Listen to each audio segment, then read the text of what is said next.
সোনাচূড়াতে একটি জায়গা আমাদের আছে, কেনা জায়গা 2.5 বিঘা মতো। আমরা সেখানে একটি স্থায়ী রাম মন্দির নির্মাণের পরিকল্পনা করেছি। কোন এক ব্যক্তি এই জমিটি কোন ট্রাস্টের না করে নিজের নামে রেজিস্ট্রি করে নিয়েছে। এবার দল বদল হয়ে গেছে, এখন বলছে ওখানে মন্দির করব। ক্যান্সারে নেই আর ভয়, NCRI-এ হবে এর জয়। আপনাদের ভরসা নেতাজি সুভাষচন্দ্র বোস ক্যান্সার হসপিটাল। একজনের দাবি জমিতে তৈরি হোক রাম মন্দির, অন্যজনের দাবি আগে তৈরি হোক হাসপাতাল, তারপর সবকিছু। আর এই নিয়ে এবার তৃণমূল বিজেপির তরজা। চলতি বছরের 22শে জানুয়ারি অযোধ্যা রামলালার মূর্তি প্রতিষ্ঠার বর্ষপূর্তির দিন নন্দীগ্রামের সোনাচূড়ায় 2.5 বিঘা জমিতে রাম মন্দির নির্মাণের কথা ঘোষণা করেছিলেন শুভেন্দু অধিকারী। এবার সেই জমিতেই আগে হাসপাতাল তৈরির দাবি জানালেন কুণাল ঘোষ।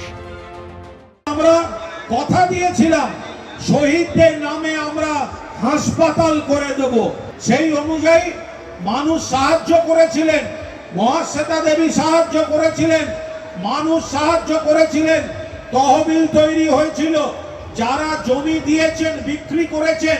এখন দেখা গেছে কোন এক ব্যক্তি এই জমিটি কোন ট্রাস্টের না করে নিজের নামে রেজিস্ট্রি করে নিয়েছে। ওই জমিতে প্রথমে আগে হাসপাতাল করতে হবে, বাকি অংশে কেউ কোনো মন্দির করলে সে করতে পারে। পাল্টা কুণাল ঘোষকে কটাক্ষ করেছে বিজেপি।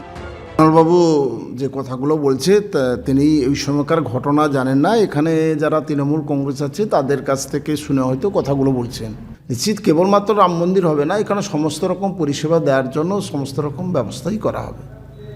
তবে এটা নিয়ে ভাবার কিছু বিষয়টা নয়, কেবলমাত্র রাম মন্দির হবে। সেক্ষেত্রে সমস্ত মানুষ যাতে নানা রকম পরিষেবা পায় তার জন্য যা যা করার দরকার শুভেন্দুবাবু সেই জায়গাগুলি করবে। পাল্টা সিপিএমের দাবি মানুষের কথা ভাবে না তৃণমূল বিজেপি, তারা শুধু ধর্মের নামে ভুল বুঝিয়ে মানুষের ভোট আদায় করে নেয়। তৃণমূল বিজেপি মানুষকে ধর্মের নামে, মন্দির মসজিদের নামে ভাগ করতে চাইছে, মানুষকে বিভ্রান্ত করতে চাইছে। নন্দীগ্রামের মানুষ চাইছে রুটি রুজি, নন্দীগ্রামের মানুষ চাইছে কর্মসংস্থান। সেটাকে ভুলিয়ে দিয়ে যারা বিভ্রান্ত করতে চাইছে তাদেরকে নন্দীগ্রামের মানুষ সঠিক সময়ে সঠিক উত্তর দিয়ে দেবে। মন্দির, মসজিদ, হাসপাতাল কোনটা মানুষের বেশি প্রয়োজন, কার কাছে কোনটা অগ্রাধিকার, কারা ধর্ম নিয়ে রাজনীতি করে, কারা মানুষের কথা ভাবে, এই নিয়ে বিতর্ক চলছে, চলবে। বিটন চক্রবর্তীর রিপোর্ট, এবিপি আনন্দ, পূর্ব মেদিনীপুর।